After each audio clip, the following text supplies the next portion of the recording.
Question is saying a colloidal sol is prepared by the given method in the figure. What is the charge on the colloidal precipitate? How is the sol form represented?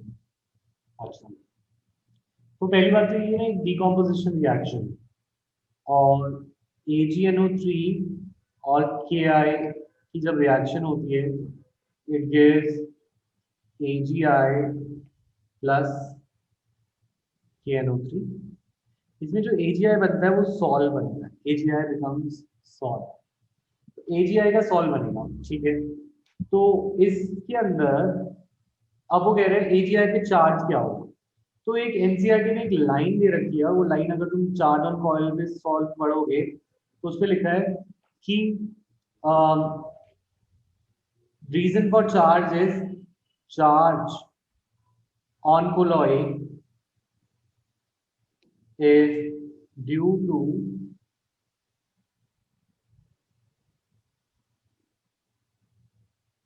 charge on the colloid is due to adsorption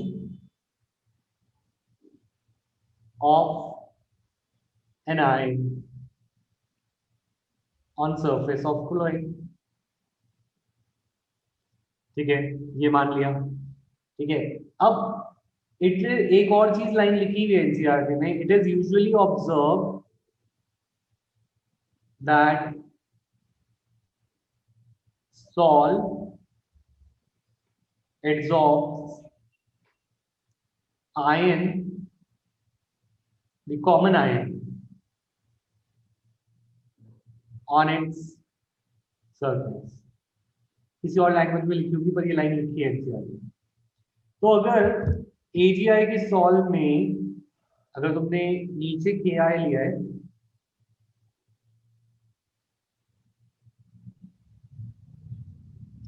तुमने नीचे लिया है Ki, ठीक है, और ऊपर से तुमने डाला AgNO3, तो जो सॉल्व बना वो बना AgI का, AgI का सॉल्व बना। अब तुम एक बार ये सोचो कि AgI में कौन से दो आयन हैं? AgI में दो आयन है, Ag प्लस और दूसरा आयन है I माइनस। Ag प्लस और I माइनस, यानी कि ये जो AgI का सॉल है या तो ये Ag प्लस को एब्जॉर्ब करेगा या ये I माइनस को एब्जॉर्ब करेगा। तो ये किसको एब्जॉर्ब करेगा? तो क्योंकि Ag प्लस और I माइनस कॉमन है तो नीचे वाला जो होता है वो लार्ज एक्सिस में होता है, क्योंकि तुमने इसको लार्ज एक्सिस में रखा है, और AgNO3 को यूजुअली लेस अमाउंट में होगा। तो I can say concentration of Ag plus will be less than I minus, less than concentration of I minus, क्योंकि Ki नीचे है। तो AgI किसको प्रेसिपिटेट करेगा? तो AgI will absorb I minus on its surface। ऐसा क्यों? I माइनस को क्यों, Ag प्लस को क्यों नहीं? क्योंकि हमने पढ़ा एड्सॉर्प्शन में एक रूल था कि एड्सॉर्प्शन जो होता है फिजियोसॉर्प्शन, फ्रिडलिच आइसोथर्म में पढ़ा था हमने। फ्रिडलिच आइसोथर्म के बाद एक और आइसोथर्म था, फ्रिडलिच इक्वेशन के बाद एक और इक्वेशन थी कि amount of mass adsorb per unit adsorbent is directly proportional to concentration, और फिर एक इक्वेशन बनी होगी x by m is equal to k c 1 by m। This topic was adsorption from solution। adsorption from solution, adsorption from solution में ये साफ बोला गया था कि जो amount of gas, amount of adsorption होता है सोल्यूट का किसी भी आयन का, उसकी कंसंट्रेशन से डायरेक्टली प्रोपोर्शनल है। और एक लाइन ये लिखी एनसीईआरटी ने कि कॉमन आयन को एब्जॉर्ब करेगा। तो AgI का कॉमन आयन है Ag प्लस जो कि AgNO3 से आता है, और I माइनस जो कि Ki से आता है। Ag प्लस कम अमाउंट में होगा, I माइनस ज्यादा अमाउंट में होगा, क्योंकि I माइनस Ki में था जो कि ऑलरेडी नीचे प्रेजेंट था। तो इस वजह से फर्स्ट लेयर जो एब्जॉर्ब होगी that will be I minus, और आई माइनस के आने से यहाँ पर ये जो सॉल्व बनेगा that will be a negatively charge solve.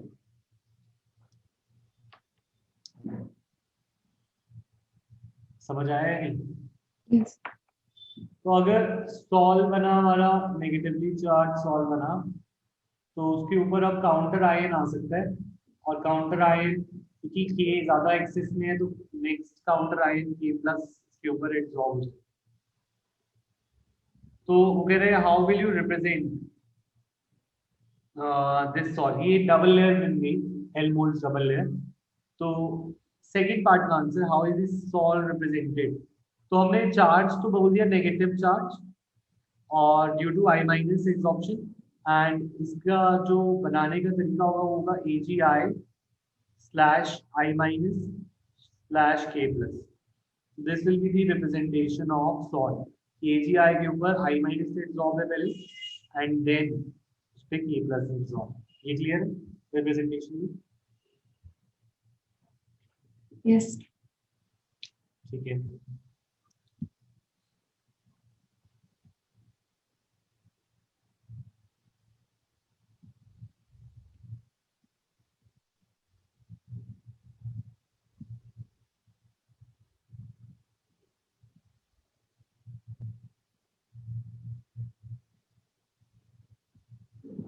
Alright, so next phenomena is explain how the phenomena of adsorption finds application is heterogeneous catalysis. तो जो heterogeneous catalysis होता है उसकी दो थ्योरी थी, एक मॉडर्न थ्योरी और एक न्यू थ्योरी, एक ओल्ड थ्योरी। Heterogeneous catalysis की there are two theories. First is old theory. Old theory में भी एड्सॉर्प्शन के बारे में कुछ पॉइंट्स थे, तो इसलिए हम उसको डिस्कस कर रहे हैं। ओल्ड थ्योरी में तुम ढूंढोगे तो तुम्हें मिलेगा कि जो एड्सॉर्प्शन है, जैसे कोई गैस एड्सॉर्ब होती है तो वी नो उसके बीच में जैसे फोर्सेस बनते हैं तो इस पॉइंट पर हीट रिलीज होती है, exothermic reaction. We know adsorption of gas, adsorption of reacting on metal surface is accompanied by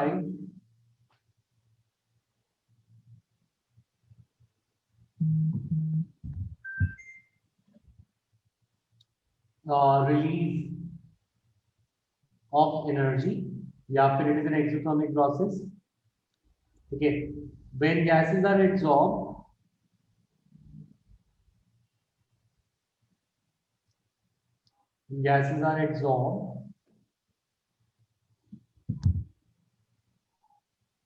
these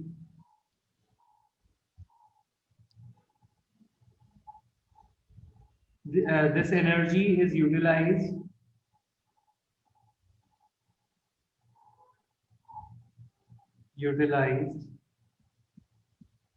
to start the reaction, या फिर utilized for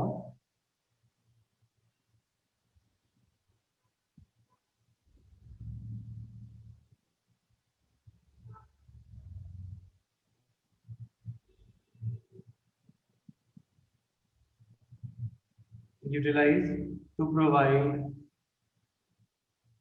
either activation energy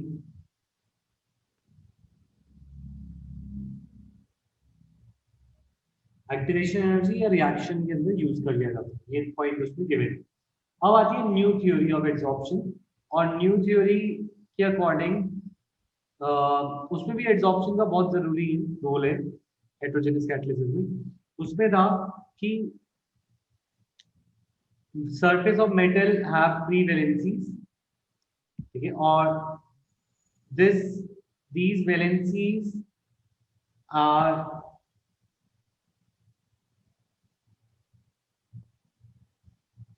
provide seed for reactants to get adsorbed, तो पहले वो adsorb होता है, and then there is chemical bond formation,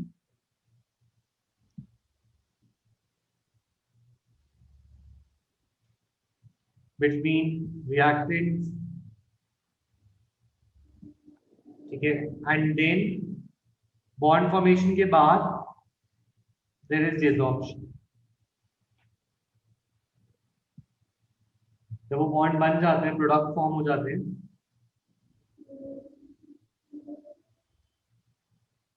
okay, तो product form हो जाने पे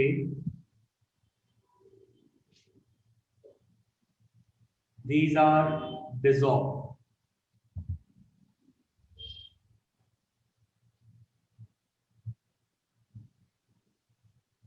Or remove, giving the free surfaces.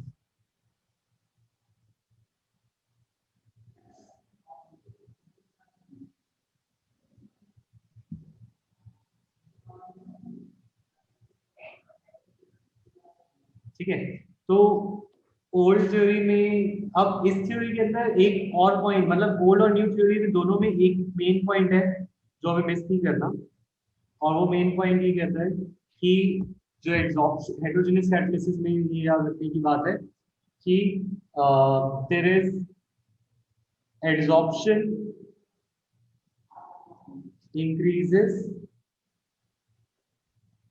the concentration of reacting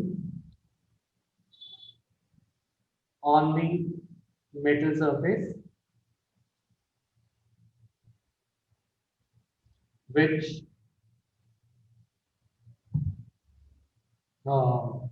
increases the rate of reaction.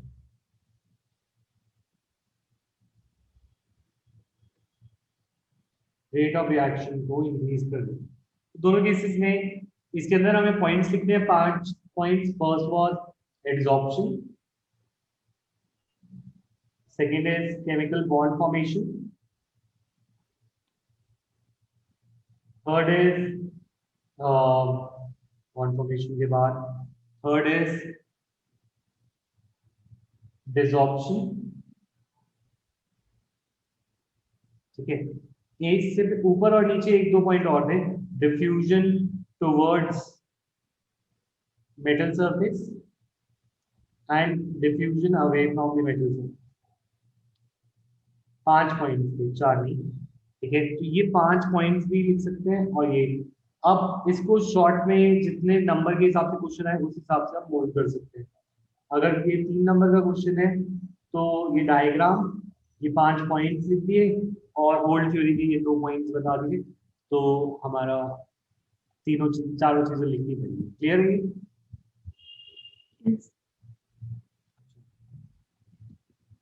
Next, हाँ,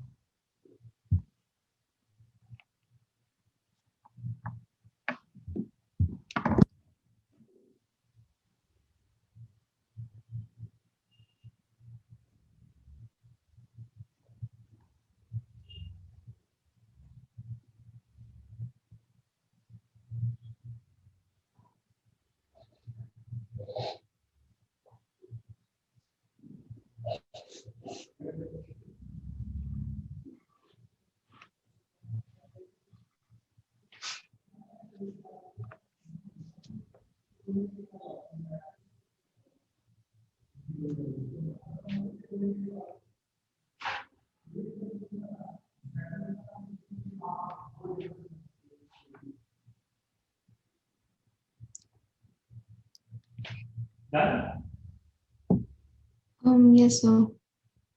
सो अगर ये जैसे इसमें 1 मार्क का है तो इसमें कितना लिखना है? ये 1 मार्क का है। हाँ, तो अगर ये 1 मार्क का है तो इसमें सिर्फ तुम ये 2 पॉइंट्स लिख दोगे, adsorption provides the energy and it increases the concentration of reactants. मतलब एक ब्लैक और एक ग्रीन। बाकी इस चीज में देखिए क्या गिवन है।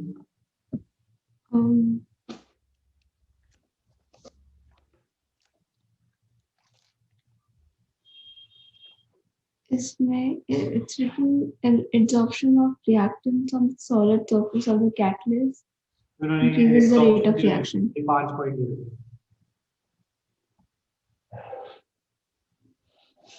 Sorry sir. No sir, इसमें सिर्फ एक सेंटेंस लिखा है कि absorption of reactants on the solid surface of the catalyst increases the rate of reaction. तो उसमें ये वाला पॉइंट है ग्रीन वाला, ठीक है। तो ये एक ये पॉइंट तो है ही, ये वाला मेन पॉइंट, ठीक है। इसके साथ अगर तुम्हारे को एक लाइन और लिखनी हो तो ये वाली पॉइंट लिख देनी, क्योंकि एब्जॉर्प्शन से जो एनर्जी रिलीज होती है वो बॉन्ड फॉर्मेशन में यूज होती है। और फिर अगर ज्यादा नंबर का आएगा तो डायग्राम और ये ठीक है।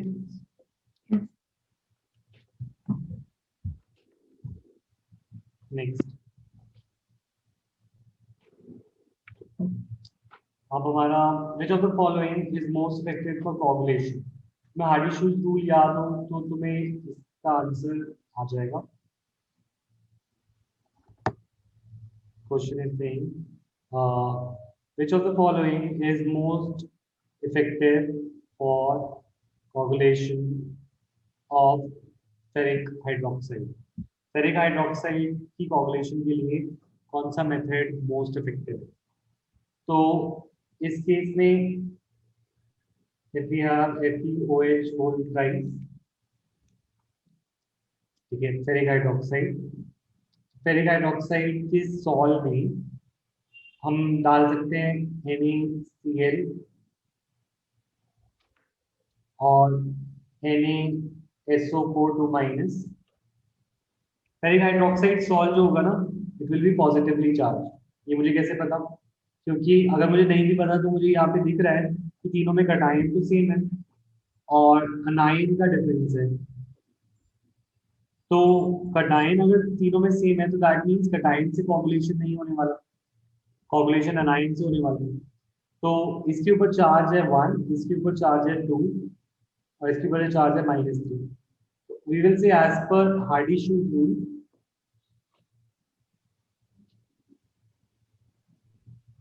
Hardy-Shew's rule के according, we can say that phosphate is our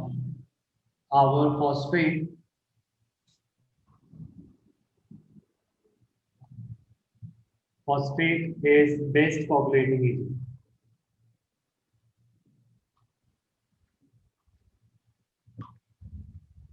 ठीक है, is this clear, Aditi?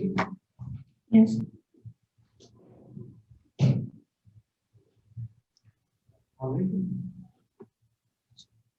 बाहर क्या हो?